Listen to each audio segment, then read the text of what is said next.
Depende, hay notas como esta, por ejemplo, que yo iba el lunes y que tenía que entregarla el viernes, escrita y con fotos y todo, porque eran inactuales, que son esas notas que tú puedes publicar en cualquier momento y no pasa nada.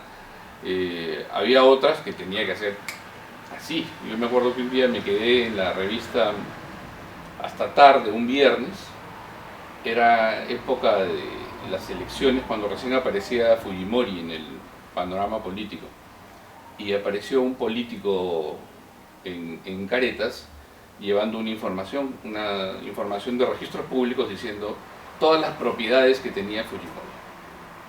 Mira, él dice que no tiene nada y todas las propiedades que tiene acá. Eso era el viernes, la revista cerraba, empezaba a cerrar el viernes y el sábado tenía que cerrarse porque el domingo estaba en imprenta y el lunes ya estaba en las calles. ¿Y qué redactor hay? ¿Qué redactor hay? Y el único redactor que queda en la revista era yo. Entonces ya tienes que investigar esto va a ser carátula. O sea, tenía que ser, eso era viernes en la noche, el sábado trabajar todo el día y en la noche escribir. Y o sea, me dieron 24 horas para hacer esa nota nada más. Depende, depende. Pero hay de todo. Ujú.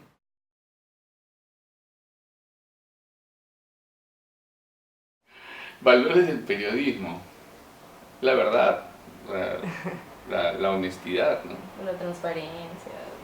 Sí, lo que pasa es que si tú eres honesto, la transparencia ya viene añadida, ¿no? Pero honestidad sobre todo contigo mismo, ¿no? Honestidad intelectual contigo mismo, no necesariamente, señora, me robé un chicle, se lo devuelvo, ¿no? Sino, ¿para qué estudias? ¿Por qué quieres ser periodista? ¿Para salir en pantalla? ¿Para, no sé, para figurar? ¿O porque tú crees que tu profesión tiene un valor social, que tú puedes hacer algo para transformar la sociedad en la que vives? Entonces, puede ser otro el motivo, puede ser que a ti te encanta escribir, por ejemplo, tú quieres, te gusta mucho escribir, pero no te da para trabajar en literatura, porque en la literatura poca gente vive bien en el país. Entonces haces periodismo, es un periodismo, haces crónicas literarias, haces cosas muy bonitas, pero saberlo tú mismo, eso es clave. O sea, ser honesto contigo mismo, yo creo que es lo más importante. Porque de ser honesto contigo pasas a ser honesto con los demás.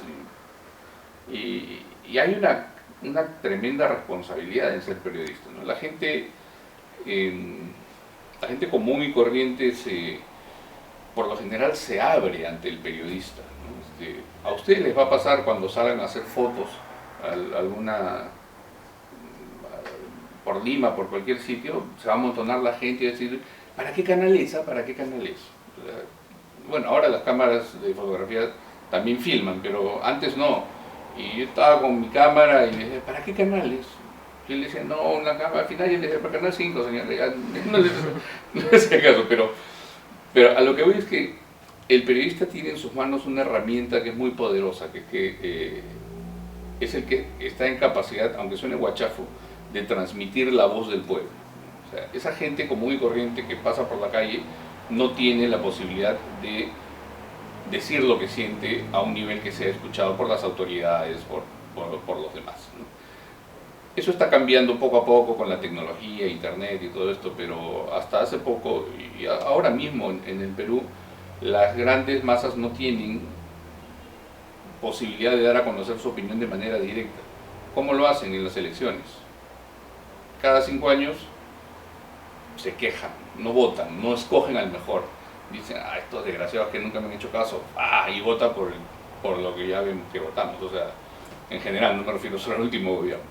Entonces, el periodista trabaja con esos elementos. O sea, tú le dices a una persona, sobre todo aquellas más humildes, que menos oportunidades han tenido, que menos información tienen, que le vas a hacer una entrevista y encima la entrevista trata sobre esa persona, te cuentan todo, todo, todo, todo. Abren su vida así totalmente, se entregan a ti. Y esa es una responsabilidad, porque con eso tú puedes derribar a esa persona, sepultarla socialmente, o puedes más bien mostrar un lado distinto, ¿no? Otro lado de esa persona. Entonces, esa honestidad que te decía al principio y esa conciencia de responsabilidad social que tiene el comunicador o el periodista, creo que eso es lo más importante. Y la otra cosa no necesariamente es un valor, pero si eres buena persona, eres buen periodista. Tienes el camino avanzado por lo menos. Si eres un desgraciado, uno que pisaba pollitos, que le pegaba al perro desde chiquito, no vas a ser un buen periodista. Siempre va a haber un giro ahí que no funciona. Hay casos de periodistas que son muy famosos y son muy buenos escribiendo, gente que escribe súper bien, pero que pues cuando era chico tenía una relación con el padre o con la madre o lo buleaban de niño y siempre en alguno de sus textos va a salir algo que otro periodista no hubiera puesto, por ejemplo, ¿no? Entonces, si eres buena persona, tienes algo avanzado, ¿ya?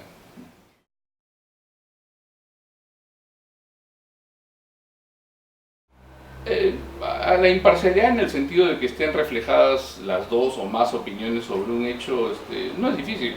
O sea, al contrario, a mí me revienta cuando hay periodistas que no buscan al otro lado, porque es lo más fácil, eso es lo más fácil. No sé, pues se rompió la banca y Rosana tiene una visión y tú tienes otra visión de la banca. Lo más fácil es preguntarle qué le parece a ella y a ti, y pones las dos y ya está. De repente tú lo que quieres preguntar es sobre la objetividad. Eso puede ser. Que eso ya es más complejo, porque desde el momento en que el periodista es una persona que tiene sus propias creencias, tiene sus propios valores, su propia formación, ya no puede ser objetivo puramente, o sea, ya tiene un sesgo, que es su propio sesgo, filosófico si quieres. El trabajo del periodista es justamente, sobre todo cuando hace reportaje, ¿no? Abstraerse de lo que él piensa, de lo que él siente, para poder entregarle una información de la manera más cercana a la objetividad posible, ¿no? Pero ser imparcial, ser plural, no es difícil, es sencillo, pero no se practica, no lo hacen acá. Y eso es un problema, porque el periodista que toma partido por una posición ideológica, religiosa, activista o lo que sea, no genera claridad en la sociedad. El trabajo del periodista es ese, es traducir las cosas que pasan al nivel político más alto para la mayoría de la población. Pero si el periodista toma partido, no está aportando a esa claridad, sino está más bien aportando a una polarización de los hechos.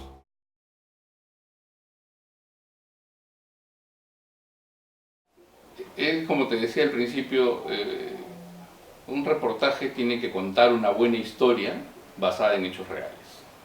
Entonces tienes que contar una buena historia. Para contar una historia tienes que tener una estructura previa. Tú dices, ya con este reportaje yo quiero dar a conocer los problemas que está pasando el sistema de salud en San Juan del Lurigancho. Y luego dices, ¿cómo vas a contar esa historia? Puedes simplemente soltar información estadística y consigues un médico que diga una cosa y otro médico de otro lado que diga otra cosa y ya está. También puedes personalizar esa información y le haces una entrevista a una persona que está yendo al hospital a atenderse ese día y relatas todo el vía crucis que tiene que pasar.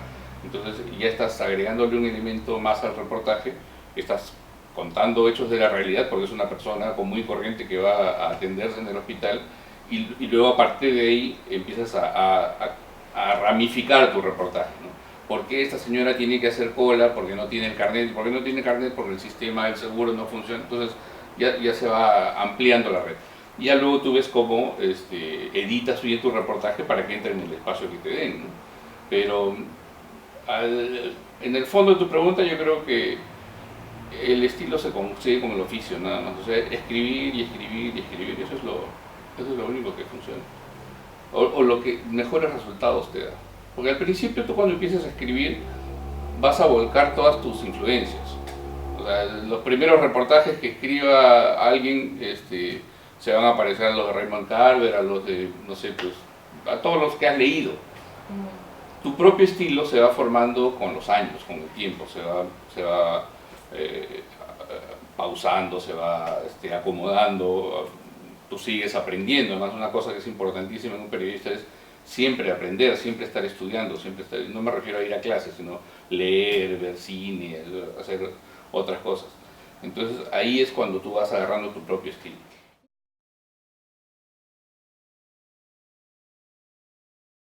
Pero en realidad el estilo del periodista se lo da todas sus lecturas, todas sus vivencias, no solamente un género periodístico, ¿no?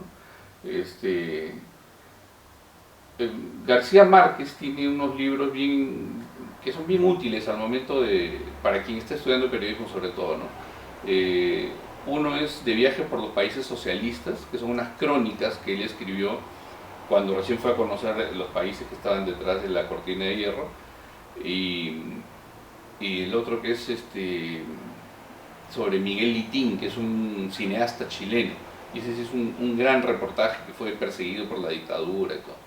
Y son realmente interesantes. El último libro de Humberto Eco, o Número Cero, también está interesante, no tanto como novela, porque Humberto Eco por lo general te escribe unas novelas llenas de data, información, que nadie sabe cómo puede tener en la cabeza este señor, muy bien estructuradas. Acá yo creo que sacrifica un poco la novela, pero sí te da pautas de cómo se hacía un periódico en los años 90 en Italia. Y te da un montón de trucos y datos de qué tipo de noticias escoger, cómo ponerla, la información.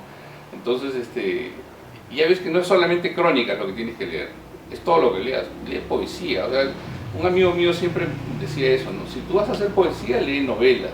Si vas a hacer novelas, lee poesía. Y yo siempre digo, lean de todo, lean hasta los papelitos que vienen con los remedios, porque aprende palabras nuevas ahí a montón. Y lo mejor es cultivarte siempre. Y bueno, ahora leer se está haciendo un hábito más bien de minorías, ¿no? Leer libros, me refiero. Se lee más, pero se leen más tonterías también. Pero leer libros, ver buen cine, leer crítica a esa película que has visto, ver más películas de ese director, ahora ver series de televisión, hay unas cosas realmente espectaculares a nivel narrativo. Entonces todo eso te aporta para formar un estilo, ¿no? Entonces tus vivencias personales. O sea,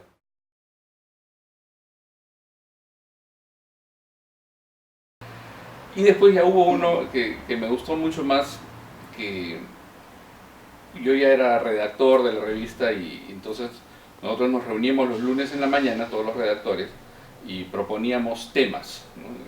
Hablábamos con el editor y le decíamos, ¿qué te parece si hacemos una nota sobre la basura en el RIMAC o lo que sea, ¿no? Uno iba siempre con ideas.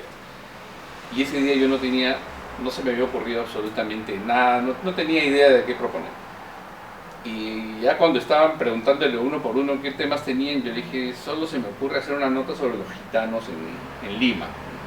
El pueblo gitano en Lima, cuándo llegaron, cómo viven ahora, qué hacen y todo. Entonces anotó y se fue a la reunión de editores, y cuando regresa me dice, ya compadrito, tu nota grandota, 4 páginas, gitanos en Lima, y me dio las indicaciones y yo dije, ya, bacán, ¿y ahora qué hago? ¿De dónde saco información?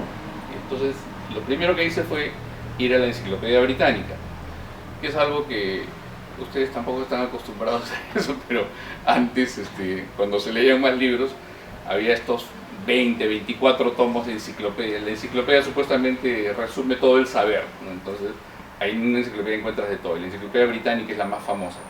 Y en Caretas había una colección muy buena de la Enciclopedia Británica. Empecé a buscar ahí cosas sobre los gitanos y había mucha información histórica, pero mi nota era sobre gitanos en Lima. Entonces pedí archivo de Caretas, tráigame todo lo que haya sobre gitanos. Y entonces me trajeron un folder con una página de, no sé, pues del año 70, con una nota así chiquitita que no decía absolutamente nada. Y en las fotos, ustedes deben, no sé si lo han visto ya, pues, es que estoy hablando de tiempos muy pasados. Teníamos la hoja de contactos, que era una hoja así llena de las fotos que salían en la película, en el rollo, cuando se usaba rollo, ¿no? Entonces tú veías las fotos con lupa, escogías las fotos y esas son las que revelabas ya más grandes, ¿no? Entonces yo vi las fotos de contactos, eran malas fotos y había poquísimas, pero sí había una foto que estaba ampliada, que era un montón de gitanos con sus ropas así, con unas faldas hueludas, los señores con unos chalecos y todo. Entonces, ni siquiera sabía si estaban en Lima, entonces solo tenía la foto. Entonces empecé a preguntarle a todo el mundo, ¿y qué sabes de los gitanos? No, no sé nada. Uno me decía, el grupo El Último de la Fila, que era un grupo español. Y preguntando, hablé con uno de los muchachos que trabajaba en diagramación. Estoy bien curioso, porque él trabajaba en arte final. ¿Qué cosa era el arte final? Cuando tú escribías tu nota, yo entregaba mi nota, por ejemplo, de 4 carillas, se la entregaba al que iba a componer el texto. ¿Qué cosa era componer el texto? Este señor volvía a escribir lo que yo había escrito en una máquina que botaba unos papelitos así largos. Eran las columnas de la revista. Entonces escribía todo, escribía y salía mi texto en una tira larga. Y el arte finalista, que era este muchacho, agarraba un papel, entonces decía, acá van 2 columnas de texto, ponía el papel largo, lo cortaba, pegaba y así iban pegando la revista. Por ahí se le faltaba 2 líneas, recortaba una línea de acá y la volvió a pegar. Era un trabajo bien artesanal, pero así se hacía. Luego eso era una plancha que se quemaba y eso se iba a imprenta y así salía la revista. Ahora todo tú escribes en la computadora directamente y ya está. Pero este chico se dedicaba a eso. Entonces le comenté, porque yo siempre hacía eso, cuando no tenía la información concreta preguntaba a todo el mundo y le dije, oye, ¿tú sabes algo de gitanos? Porque tengo que hacer una nota y no sé nada. Y me dice, claro, en mi barrio había gitanos. A mi barrio llegaron los primeros gitanos a Lima. Vamos, le dije. Y nos fuimos. Él vivía en el Porvenir, en La Victoria. Entonces, fuimos en micro. Cuando estábamos llegando, vi pasar por la calle a una gitana, una señora en su vestido largo, con pañuelo en la cabeza y todo. Entonces, hay una, y bajamos. Y le dije, señora, disculpe, me presenté, le mostré mi credencial, no, yo soy de Caretas, quería saber si le puedo hacer una entrevista. Y me dijo, yo no puedo hablar sin el permiso del patriarca. Entonces, ya eso nomás ya era una historia.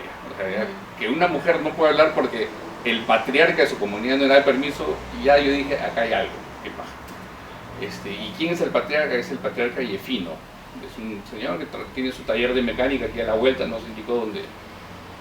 Entonces yo estaba feliz porque mi amigo, claro, él se acordaba cuando él era chico que había los campamentos de gitanos y que el Cholo Sotil había jugado en un equipo de gitanos, pero nada más. Entonces nos fuimos al taller de mecánica y preguntamos por el señor Yefino y salió un señor mayor, ya tendría 65, 70 años. Y le dije, señor Yefino, sí, mire, yo soy de Caretas, estoy haciendo este reportaje sobre los gitanos, sus costumbres en Lima y quería conversar con usted.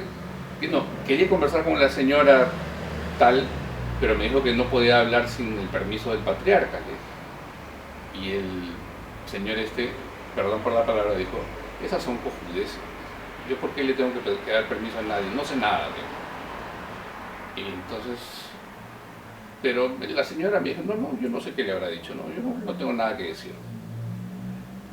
Y entonces ya no me quedé otra vez, porque la verdad que ahí se me acabaron las posibilidades. En 2 días tenía que cerrar la nota y no tenía nada. Entonces le dije, pucha, ¿y no sabes si por acá hay algún otro gitano? Porque la verdad que estoy buscando, tengo que cerrar y solo he encontrado esta foto, le dije. Y saqué la foto, lo había llevado. Y el señor estaba en la foto. Era el matrimonio de su primo hacía 40 años. Y se puso a gritar, miren esta foto, y venía, y salieron gitanos, pero montones de dentro, y mira que el tío tal, ya murió, y ya dijo, pues esto es otra cosa, y me dijo, ya, sí, vaya a hablar usted con tal, en tal sitio, con tal, y fui, hablé con un montón de gitanos, salió una nota súper bacán, porque efectivamente hablé con ustedes saben que los gitanos tienen fama de que se apoderan de cosas que no son de ellos, para decirlo elegantemente. Y uno de ellos, que se dedicaba a la compra y venta de autos, me dijo, no, sí, yo sé que tenemos fama de rateros, pero eso no es cierto. Además, la leyenda dice, y si tú te has dado cuenta, cuando crucificaron a Jesucristo, él tenía un clavo en cada mano, pero solo un clavo en los 2 pies. Y eso es porque un gitano se robó el otro clavo. Entonces, si un gitano hizo eso para aliviar al Señor, estamos perdonados todos los gitanos y podemos robar. Entonces, mi reportaje tenía la parte histórica que me la dio la Enciclopedia Británica, tenía el hecho del patriarca que tenía que darles permiso, lo de la foto, que también era una cosa bacán, estas cosas que me contaron ellos, una gitana me leyó la mano, me dio de comer un té con mandarinas, de tomar un té con mandarinas, entonces salió muy bacán. Tanto así que me aumentaron el sueldo con esa nota.